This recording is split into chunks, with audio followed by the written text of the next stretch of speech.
A paz do Senhor, meus irmãos. Chegamos na lição número 3 da revista Conectar, revista dos jovens da editora Betel. O tema deste domingo é Davi, um homem segundo o coração de Deus.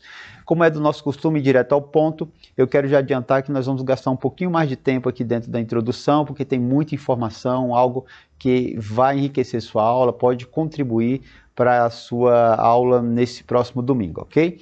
Para isso eu estou utilizando esse livro aqui, ó, o Panorama Histórico de Israel, tá? Do Antônio Renato Gusso, um livro muito utilizado na academia, né? Ali para os alunos que fazem o bacharel em teologia e quando estão trabalhando a disciplina de História de Israel, tá? Linguagem fácil, tranquila, nada muito técnico ou rebuscado, de forma simples, mas com muita informação pode ajudar você, tá bom? Isso você encontra na internet e aí você pode aumentar as suas fontes bibliográficas aí na sua prateleira.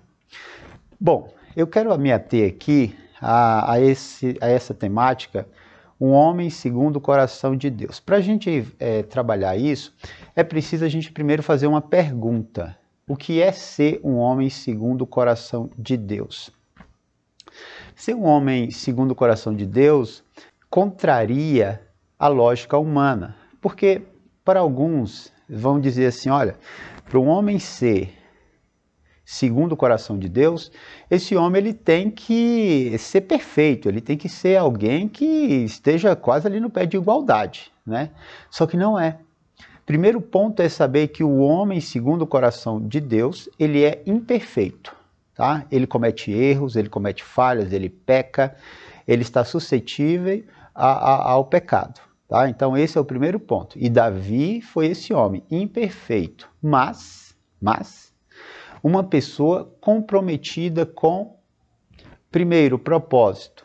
Nós temos que entender isso, o propósito. Davi era um homem que conhecia o propósito de Deus. Davi, ele tinha um conhecimento de Deus.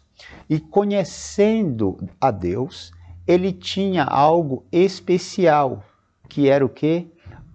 Obedecer.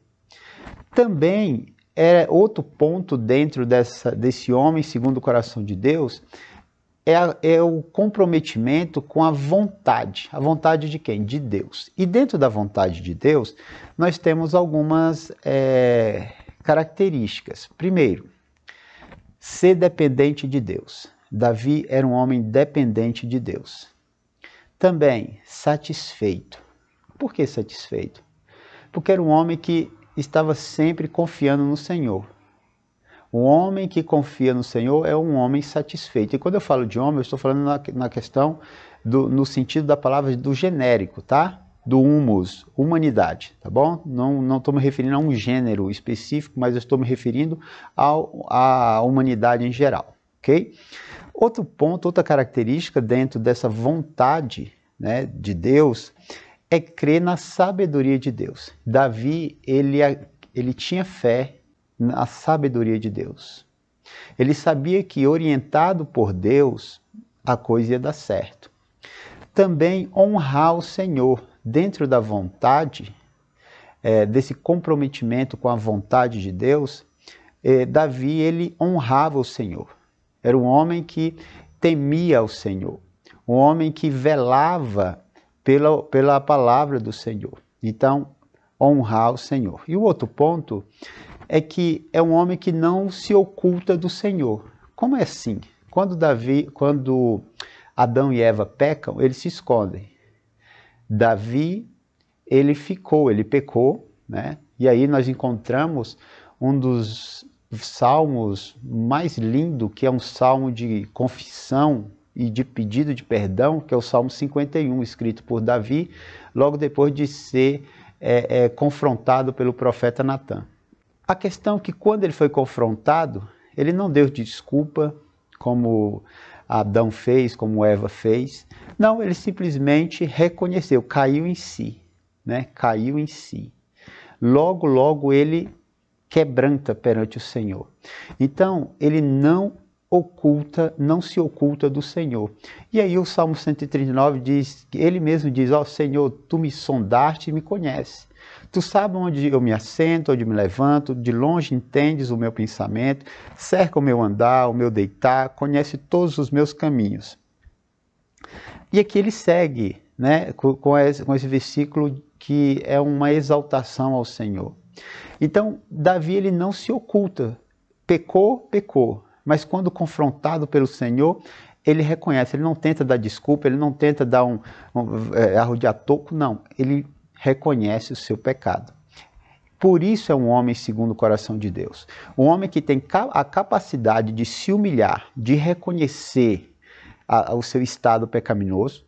Um homem que tem a capacidade de compreender o que Deus quer, qual o objetivo, né? Ou seja, um homem que ama a Deus. Então, basicamente, o homem segundo o coração de Deus é isso, é um homem imperfeito, porém, é um homem que conhece o Senhor, é um homem que quando peca sabe reconhecer seu pecado, sabe reconhecer que precisa de perdão, sabe que precisa de misericórdia, é um homem que se humilha perante o Senhor, é um homem dependente, é um homem satisfeito por ter o Senhor como seu Deus, né? E ele crê que a soberania de Deus, ela pode e ela deve ser aceita pelo homem incondicionalmente. Amém? Então, esse é um ponto importante. Ainda dentro dessa introdução, eu quero trazer essas informações aqui, ó, 3 pontos básicos de sua carreira. O reinado de Davi, ele passou por esses 3 aspectos aqui, ó.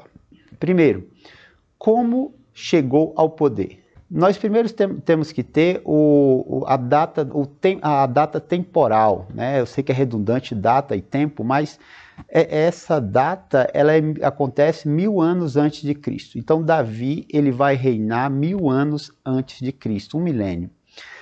Primeiro, Davi ele se torna, e aí a história começa um pouco de trás para frente, mas os irmãos vão entender melhor isso aqui. Ele se torna um herói nacional quando ele mata Golias, que nós vamos ver mais à frente, né?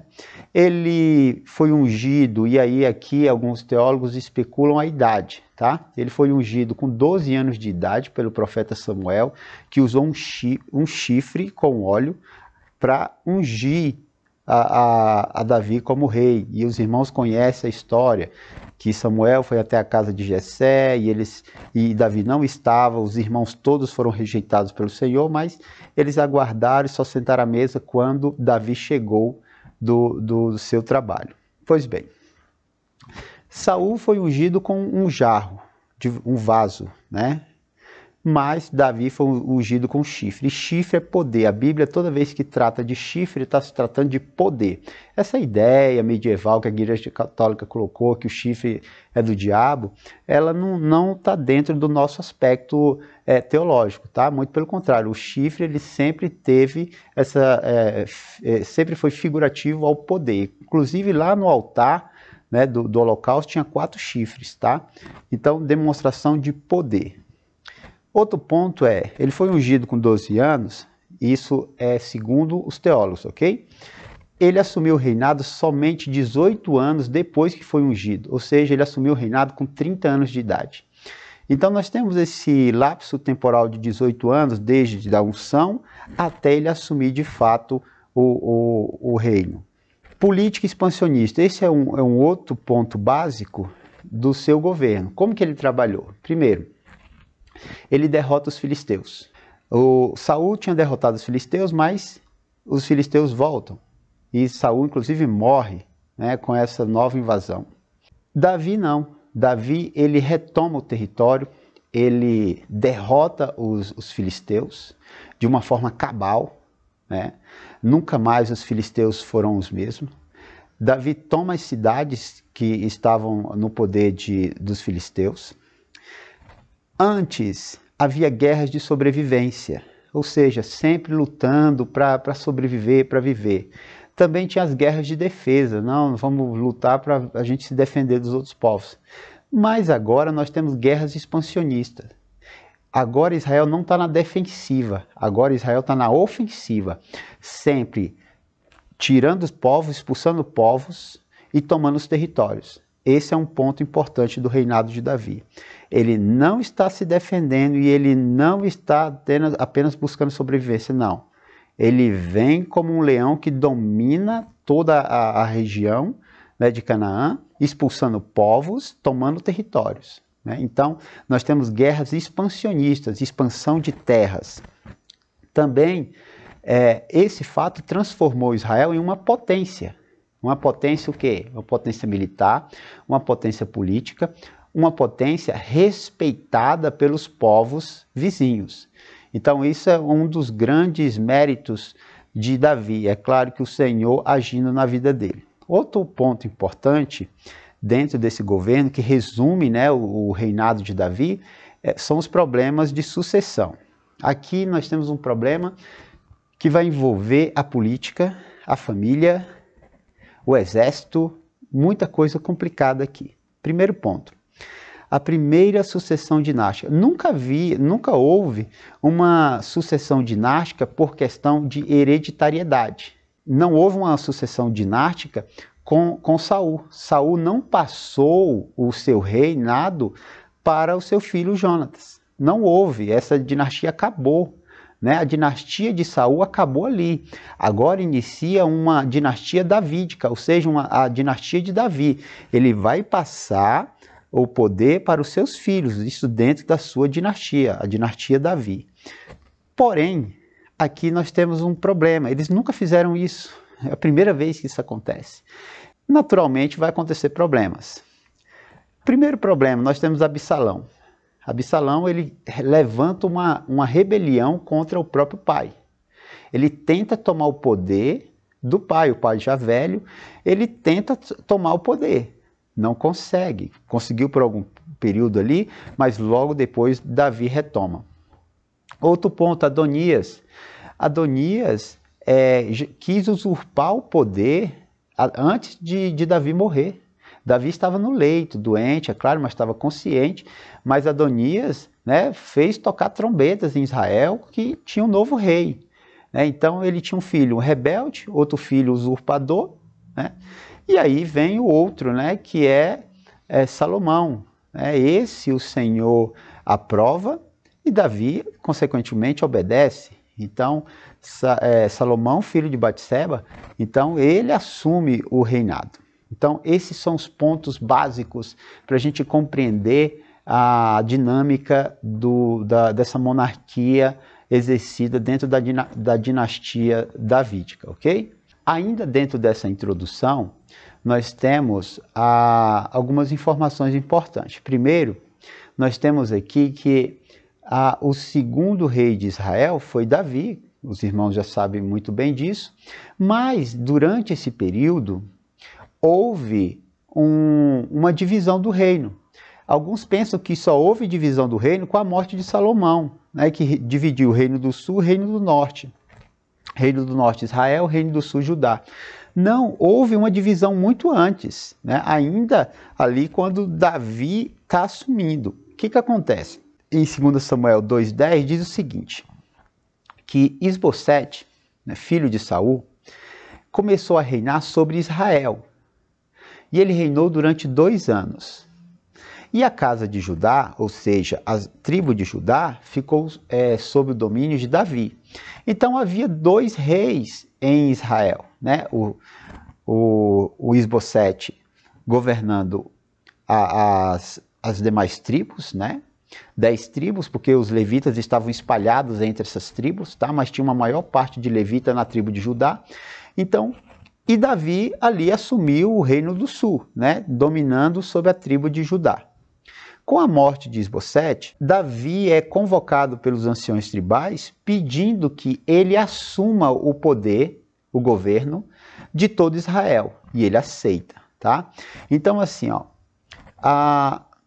o reino dividido, e aí o Antônio Renato Gusta, ele coloca aqui, ele faz um resumo e coloca assim, olha, Davi reinou no reino de Judá 7 anos e depois que morre Isbosete, que ele governa todo Israel, ele governa mais 33 anos, somando 40 anos de governo, tá? Essa informação, ela na Bíblia, em 2 Samuel 2,11, ela diz que ele dominou lá em Hebrom, na tribo de Judá. Davi governou por 7 anos e 6 meses, tá? 7 anos e 6 meses. E os demais anos, né, para completar 40, ele dominou sobre todo Israel, tá bom? Outro ponto importante é que Davi tem esse título, né? Ou Jerusalém tem é denominada como a cidade de Davi. Por quê? O que Davi fez quando assumiu, né, todo o reino? Davi resolveu tomar a fortaleza dos jebuseus, que estava onde? Que estava em Jerusalém. Jerusalém era uma região que estava neutra, ela não pertencia a nenhuma outra tribo, ela estava neutra aos territórios. E Davi não convocou o exército israelense, não convocou as tribos para tomar essa fortaleza dos jebuseus. Davi fez o seguinte, ele chamou os seus valentes e foi lá e tomou a fortaleza, expulsou os jebuseus e assumiu aquele lugar. E aquela fortaleza, né, que estava ali, que era uma cidade, passou a ser chamada a cidade de Davi, ou a cidade do grande rei, tá? Então, por que ele fez isso? Porque a partir do momento que ele faz dessa forma, ele não fica devendo favores a nenhuma tribo, não vai haver confusão entre as tribos pelaquela cidade, pelaquele território, ou seja, foi ele que conquistou com seus valentes. Essa é uma informação importante, ok? Seguindo adiante, o tópico 1 diz o seguinte, conhecendo a história de Davi. Bom, Davi, né, ele tinha como os bisavós Boaz e Ruth, tá? Então, os bisavós eram Boaz e Ruth. Tinha como avô, o avô de Davi era Obed, tá? E o seu pai Jessé, que é a raiz, né? Raiz de Jessé, tá? Que a Bíblia fala. E a obediência de Davi a seu pai. Davi era um jovem obediente, trabalhava, cuidava do rebanho, era um homem que cumpria as missões que seu pai dava, inclusive de levar queijo, de levar farinha aos capitães que estavam em combate, porque os seus irmãos estavam em combate. E o que Jessé fazia? Jessé cuidava dos seus filhos. De que forma? Ele mandava presentes para os capitães, para os comandantes de seus filhos. Quando ele fazia isso, ele adquiria favores. Que tipo de favor? Não colocar os filhos, os capitães não colocassem os filhos diante de missões complicadas que podia até mesmo levar à morte. Então ele presenteava, ele não pedia, mas ele presenteava. Isso cativava os capitães e deixava uma certa simpatia ali para os irmãos de Davi não entrarem em missões arriscadas. Tá? Essa é uma estratégia e o cuidado de um pai. Tá? E quem é que levava? O mensageiro, Davi, menino. E nessas idas, ele vê um dia a causa de Israel e vê o quanto que os filisteus estavam afrontando o Senhor. Isso nós vamos ver mais à frente, tá? Então essas são algumas informações relacionadas a Davi. O tópico 1.1 diz o seguinte, Davi era obediente ao seu pai. Um jovem trabalhador, apacentava ovelhas, cuidava de ovelhas, foi chamado durante o trabalho. Davi não estava à toa, estava trabalhando, mas o seu chamado ocorreu nesse momento, que ele estava com o rebanho. E ele foi ungido na casa de seu pai pelo profeta Samuel.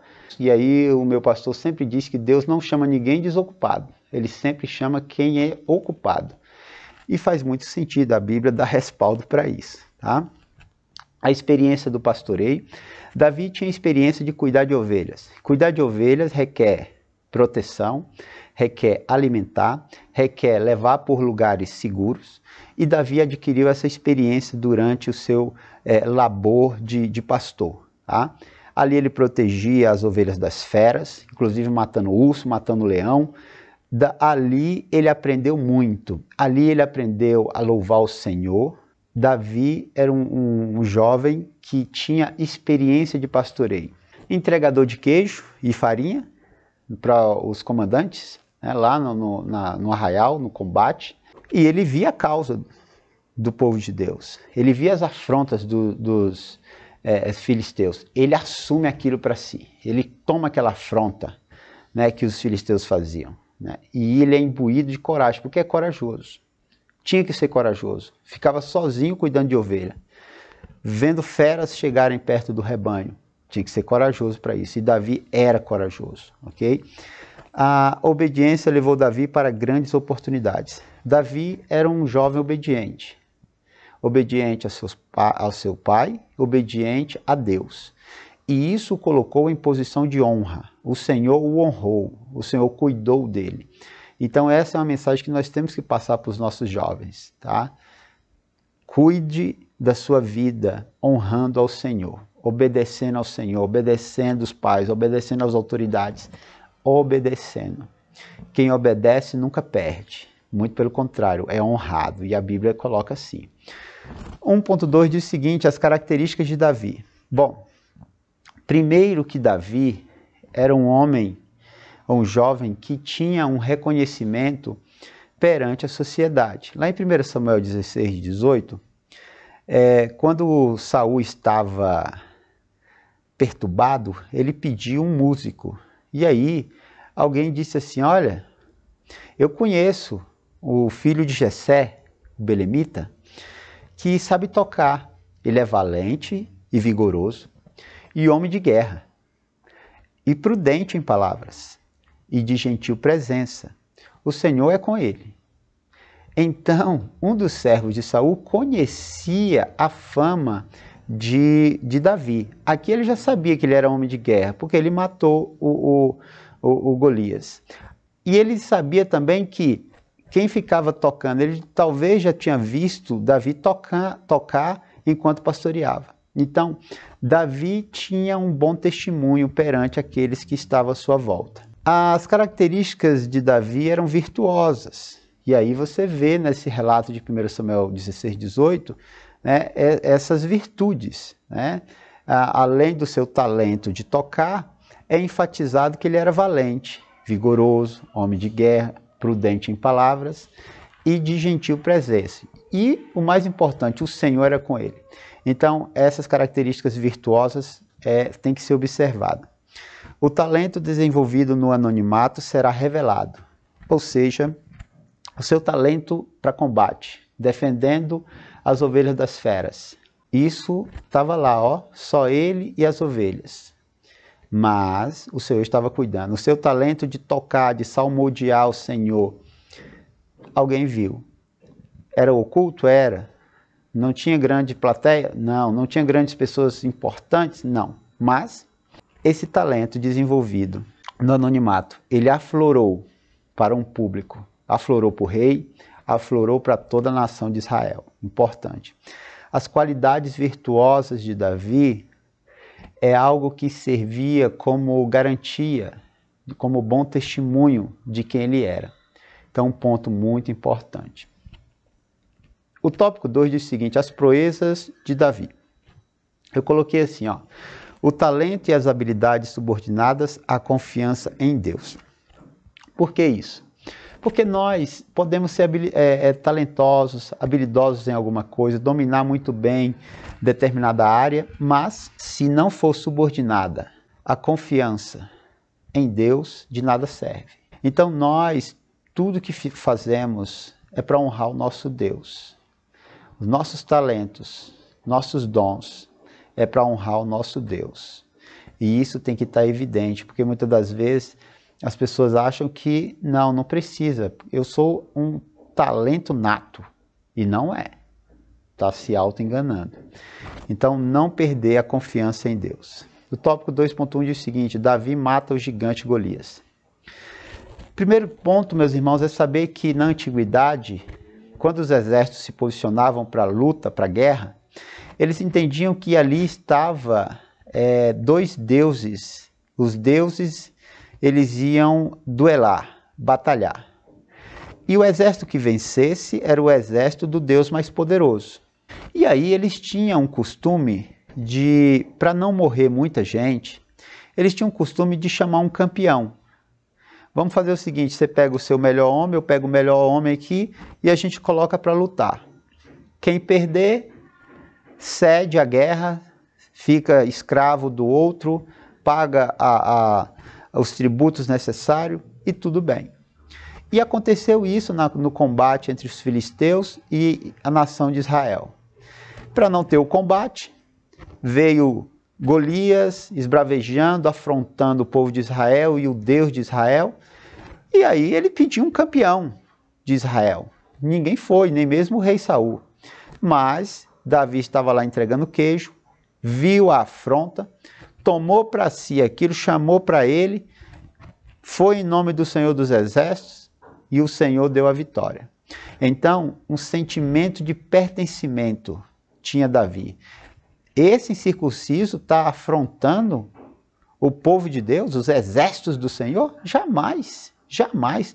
Hoje eu colocarei a tua cabeça para as aves comer, hoje eu vou cortar a tua cabeça. Ou seja, ele tinha um sentimento de pertencimento nacional e um sentimento também de pertencimento ao Deus Todo-Poderoso. E ele foi vitorioso, porque o Senhor deu a vitória. A certeza do treinamento e a destreza de sua arma. Davi não confiou, ele rejeitou aquilo ali a qual Saul propôs para ele, a espada, a sua armadura. Ele colocou aquilo, não se sentiu bem, não deu certo, porque ele estava sendo preparado de outra forma. A sua arma era uma funda, não era uma espada, enquanto ele estava lá expulsando ursos e leões, ele estava usando uma funda e não uma espada. Ele foi treinado com aquilo, ele foi treinado sem parafernálias. Não ia dar certo para combater, por isso ele rejeita, ele tem certeza do seu treinamento, ele tem certeza da destreza que ele tinha com a sua arma, e ele tinha destreza de saber que, a destreza da sua confiança, em saber que o nosso Deus estava com ele. Isso é importante. Golias é abatido por Yahvé, usando Davi. Davi foi usado pelo Senhor, foi um instrumento, foi sua arma para derrotar aquele gigante que afrontou. Então isso é muito importante colocar para os nossos jovens. 2.2 diz o seguinte: o recomeço de um exército sem valia. Davi, quando estava fugindo de Saul, ele vai para a caverna de Adulão. E a caverna de Adulão é o seu refúgio, mas também se tornou refúgio de outras pessoas, pessoas marginalizadas, pessoas que estavam devendo, pessoas que estavam em desespero. E eles foram para ali, ficaram com Davi naquela caverna de Adulão. Juntou pessoas marginalizadas sem nenhum valor para a sociedade, com alguém que tinha senso de liderança, alguém que dominava a arte da guerra, e esses homens se tornaram grandes, se tornaram valentes, os valentes de Davi. Homens de guerra, habilidosos, de confiança, homens de honra. Esses homens, quando teve o encontro com Davi, o rei ungido, mas sem trono até então, eles acham seu lugar para viver. Isso é importante. Essa liderança excelente de Davi foi fundamental para esses homens que estavam cabisbaixo, marginalizados, escanteados, desmoralizados, de ter uma posição importante. E esses valentes fizeram a diferença no exército de Davi. Amém? O tópico 3 diz o seguinte: lições do reinado de Davi. Primeiro ponto eu coloquei aí, uma vida repleta de conquistas pessoais, porém manchada por derrotas familiares, de escândalos e assassinato. Aqui é um ponto sério, porque nós podemos ter sucesso, muito sucesso na nossa vida pessoal, profissional, mas a partir do momento que a gente tem filhos, a coisa muda. A partir desse momento, nós temos que ter uma atenção muito especial, que os filhos precisam do apoio, que os filhos precisam da presença. Então, aqui há algo muito sério. Muitos estão deixando as suas carreiras falarem mais alto do que suas famílias. Eu sei que são tempos difíceis, mas é bom a gente imprimir isso nos jovens já agora, porque daqui a pouco eles vão assumir famílias e eles precisam ser ensinados agora, com antecedência. Isso é importante. O outro ponto é, os homens de Deus são suscetíveis à apostasia, ao afastamento, à frieza. Os homens de Deus são passivos de queda. Esse é um ponto muito sério. Nós devemos ter cuidado, meus irmãos, para não cairmos, porque em um momento de descuido, a gente pode tombar. Vamos ver isso melhor mais à frente? 3.1 diz o seguinte: busque a presença de Deus. A estratégia governamental de Davi. Primeiro, quando Davi assume o reino, ele busca resgatar a presença de Deus, ou seja, ir lá e buscar a Arca da Aliança, porque é lá que era representado a presença do Senhor. A glória do Senhor, ele tem essa preocupação de resgatar a presença do Senhor. Outro ponto, restaurar o culto a Deus. O reino de Davi foi um reino que nós não temos evidência de idolatria. É um reino de exclusividade, de uma adoração exclusiva a Yahvé, ao Deus de Israel. Restabelecer a unidade e a comunhão nacional. Ao invés de cada tribo ficar largada, como estava no período dos juízes, cada um no seu canto, Davi, restabelecendo o culto, agora ele tem a congregação, a assembleia agora se reúne para cultuar, sacrificar, ou seja, para festejar. Agora, Davi reestabelece, né, toda essa unidade e essa comunhão. Amém? Compreender que o sucesso na dinâmica humana necessita estar na dependência de Deus. Nossos sucessos são dados por Deus. Ele usa aquilo a qual nós estamos trabalhando, sim, porque Deus é um Deus que trabalha com parceria, Ele não trabalha com preguiçoso. Então, nós temos que correr atrás, temos que nos preparar, nos esmerar, porque as oportunidades, as posições pertencem ao Senhor e Ele dará a quem Ele quiser. Então é importante dar isso para os jovens. Jovens que estão frustrados porque não entraram numa faculdade ou têm medo que não entre numa determinada faculdade, universidade, um determinado curso muito difícil, coloque para eles. Honre o Senhor, confia no Senhor e Ele vai surpreender, colocar em posições altas, porque assim o nosso Deus faz. Só ame o Senhor e honre, e o nosso Deus é infinitamente misericordioso para conceder esses sonhos. Amém? O tópico 3.2 diz o seguinte: jamais esqueça suas responsabilidades. As responsabilidades não tiram férias. A Bíblia diz que naquele tempo os reis iam para a guerra. Só que teve um dia que Davi resolveu ficar em casa. O exército foi, os comandantes foram para o combate, mas Davi ficou em casa, relaxou. Davi era rei, tinha uma grande responsabilidade, deveria estar no combate, mas resolveu ficar na ociosidade. E a sua ociosidade o deixou vulnerável, quando ele vê Batseba tomando banho. Aquilo entrou na sua mente, acendeu uma paixão que não poderia, porque era casada a mulher. E ele cai, ou seja, a ociosidade. Temos que colocar isso para os jovens, essa observação. O que nós estamos fazendo? Será que o ócio está nos dominando? O que nós estamos fazendo para o Senhor? Como é que está o nosso jejum semanal? Como está a nossa leitura da palavra, o estudo da palavra, as nossas orações? Como é que está? Ou nós estamos no ócio, simplesmente em frente a uma tela, assistindo um stream, assistindo filmes e mais filmes, séries e mais séries, jogando. Como é que será que está? O ócio deixa o crente vulnerável. Isso é muito sério. As consequências desencadeadas pelo pecado. As consequências foram das piores. Foi o adultério, foi o assassinato, porque ele manda Urias levar a carta da sua sentença. Foi a morte do filho, resultado daquele adultério. Então, consequências seríssimas, fora que a espada não saiu da casa de Davi. Problemas, morte de filho, rebelião de filho, problemas e mais problemas ao longo da sua vida. A vida de Davi nunca mais foi a mesma depois daquele dia. Então, tudo porque um dia o homem baixou a guarda e falou, não, eu tenho meus comandantes. Ele terceirizou a sua responsabilidade. O que é para ser feito, faremos. Não vamos terceirizar, isso é um ponto importante. Perdão dos pecados são para a nossa salvação. Davi foi perdoado. Salmo 51 é um dos salmos mais lindos de um homem que se humilha perante o Senhor. Mas o perdão, ele vai servir para uma questão salvífica, para a salvação. Mas o perdão não vai excluir ou eximir a responsabilidade, as consequências daquele pecado.